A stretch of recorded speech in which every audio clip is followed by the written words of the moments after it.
बुलेटिनच्या सुरुवातीला साताऱ्यामधून एक मोठी धक्कादायक बातमी आहे। साताऱ्यातल्या फलटण तालुक्यामध्ये विजेचा धक्का लागून एकाच कुटुंबातल्या 4 जणांचा मृत्यू झालाय।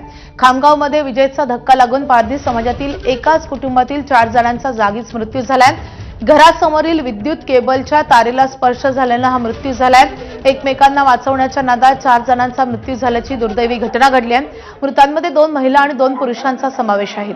किसोर्डे शिंदे, सचिन शिंदे, गगाया शिंदे आणि अर्चना शिंदे अशी मृतांची नावे आहेत। फलटण पोलीस घटनास्थळी दाखल झालेत।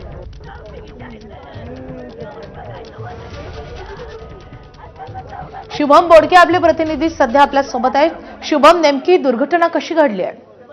अत्यंत दुर्दैवी घटना म्हणावी लागेल। फलटण तालुक्यातील खामगाव येथे विजेचा धक्का लागून एकाच कुटुंबातील 4 जणांवर काळाचा घाला बसला।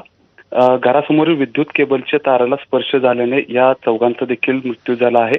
हे एकमेकांना वाचवण्याच्या नादामध्ये 4 जणांचा या ठिकाणी दुर्दैवी मृत्यू झाल्याची घटना घडली। एकंदरीत जर पाहिलं तर एकाच घरातील हे 4 जणांवर काळाने घाला घातला आहे। फलटण परिसरात मोठ्या प्रमाणावर हळहळ देखील व्यक्त केली जात आहे।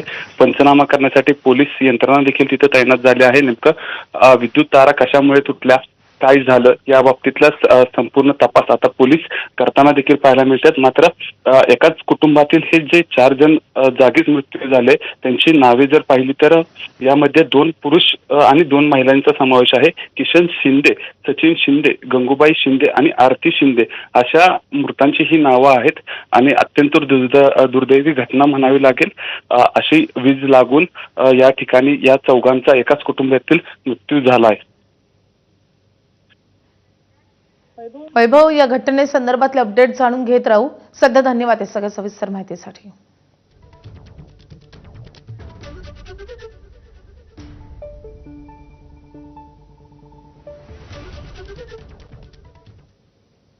आता मुंबई, पुणे आणि नाशिक मधून महत्त्वाची बातमी आहे। मुंबईत मुसळधार पाऊस